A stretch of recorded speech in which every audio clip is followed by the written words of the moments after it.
पृथ्वी ब्रह्मांड का बहुत ही छोटा सा एक हिस्सा है। अगर हम इसकी तुलना सूर्य से करें तो सूर्य के अंदर पृथ्वी जैसे 13 लाख ग्रह समा सकते हैं। अगर वीडियो इंफॉर्मेटिव लगा हो तो चैनल को सब्सक्राइब करें और वीडियो को शेयर करना न भूलें।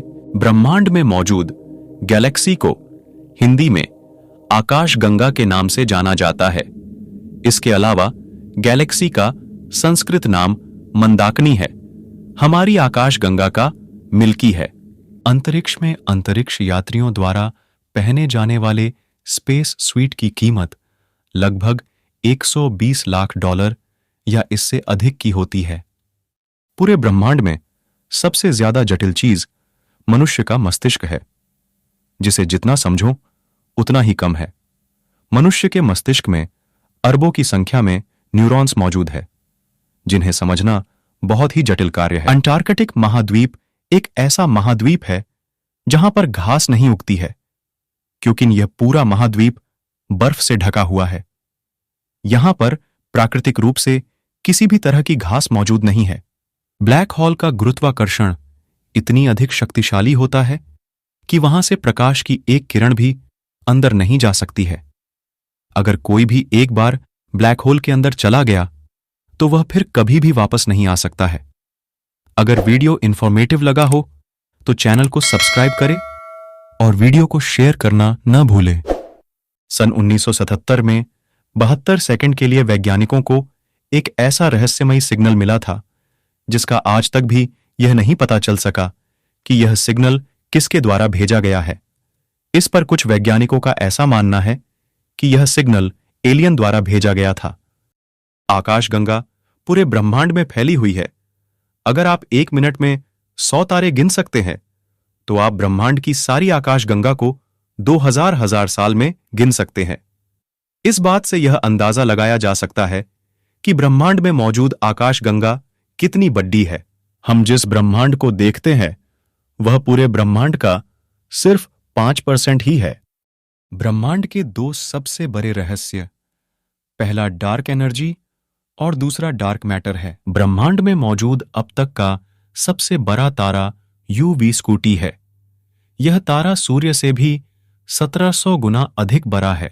पृथ्वी के सबसे नजदीक का तारा प्रॉक्सिमा सेंचुरी है। हालांकि प्रॉक्सिमा सेंचुरी पृथ्वी के नजदीक दूसरा तारा है।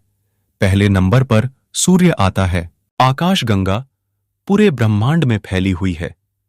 अगर आप 1 मिनट में 100 तारे गिन सकते हैं तो आप ब्रह्मांड की सारी आकाशगंगा को 2000 साल में गिन सकते हैं।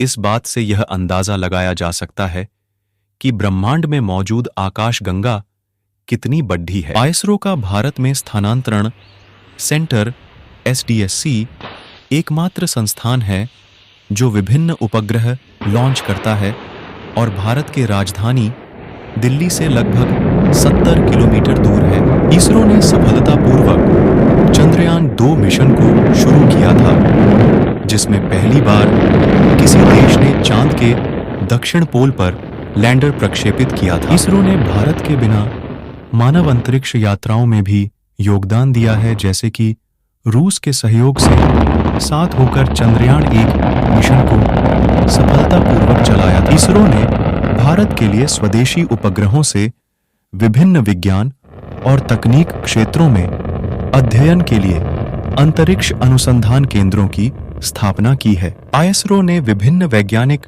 और अंतरिक्ष मिशनों में अपने सफलता के लिए कई अवार्ड जीते हैं।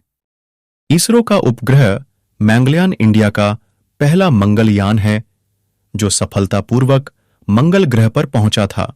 इसरो के वैज्ञानिकों ने अंतरिक्ष में भेजे गए चंद्रयान 2 यान से विवरणीय तस्वीरें भेजी हैं, जो अब सारे विश्व को दिखाई जा रही हैं। जब लैंडर विक्रम पहली बार चंद्रयान के साथ भेजे जा रहे प्रोपल्शन मॉड्यूल से अलग होकर चांद की सतह की डगर पर बढ़ेगा तो लैंडर धीरे धीरे 100 गाने 30 किमी की कक्षा में पहुंचेगा।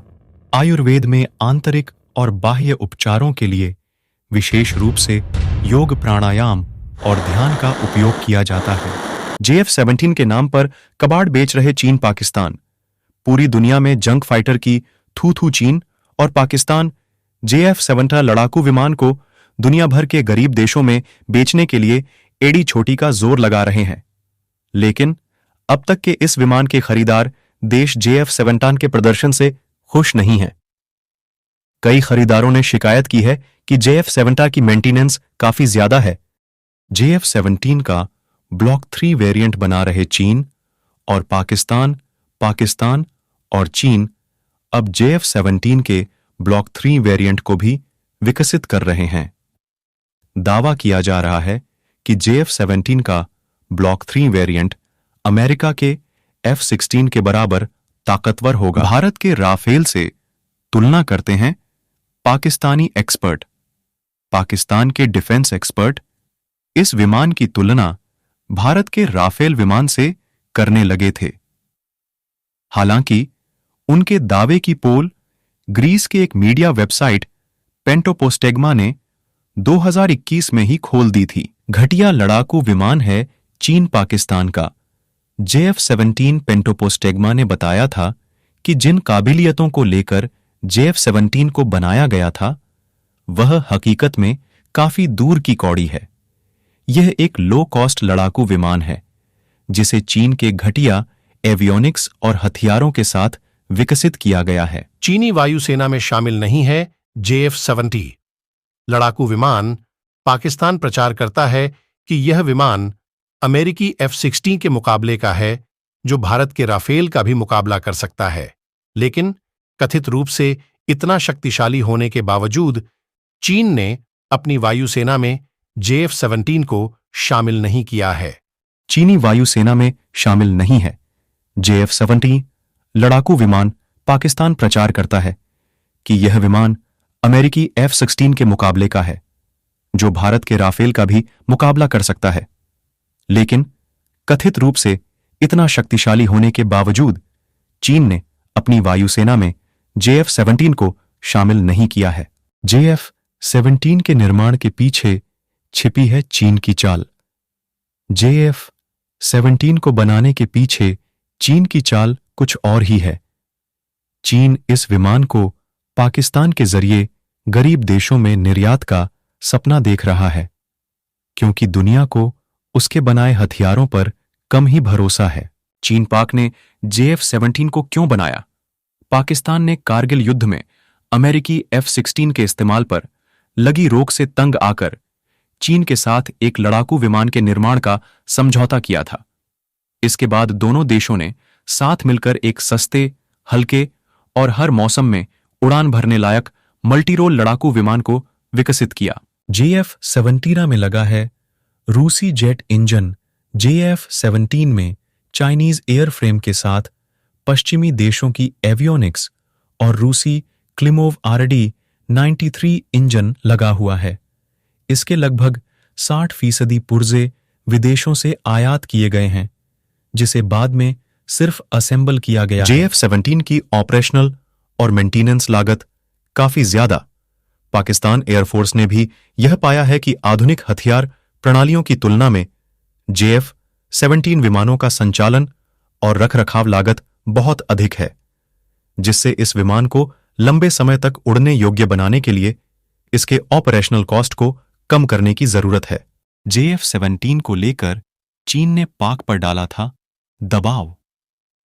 पाकिस्तान शुरू में इस विमान के एवियोनिक्स को पश्चिमी देशों से खरीदना चाहता था, लेकिन चीन ने दबाव बनाते हुए न सिर्फ पाकिस्तान को ऐसा करने से मना कर दिया, बल्कि चीनी एवियोनिक्स के साथ बनाए विमान को लेने के लिए मजबूर किया। दुनिया के सबसे ताकतवर लड़ाकू विमानों में एक नाम राफेल का भी शुमार है।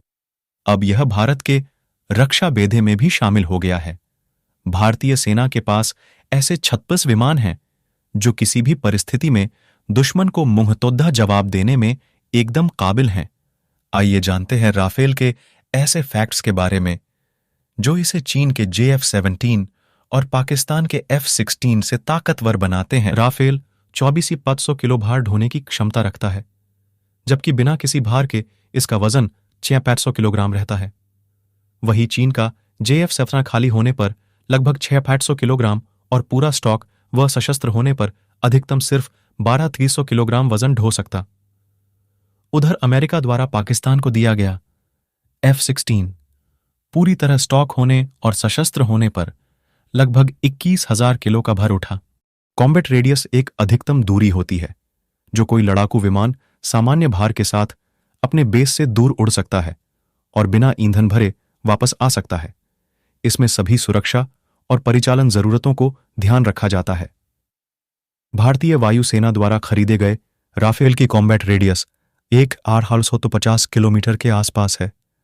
वहीं चीन के JF-17 की कॉम्बैट रेडियस 1,350 किलोमीटर। ईजन और थ्रस्ट में भी राफेल का मुकाबला नहीं। लड़ाकू विमानों में इंजन पावरफुल होना बहुत ही जरूरी होता है।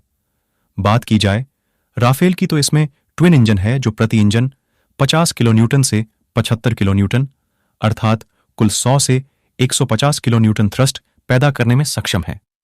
इसके मुकाबले चीन के JF-17 और पाकिस्तान के F-16 सिंगल इंजन लड़ाकू विमान है।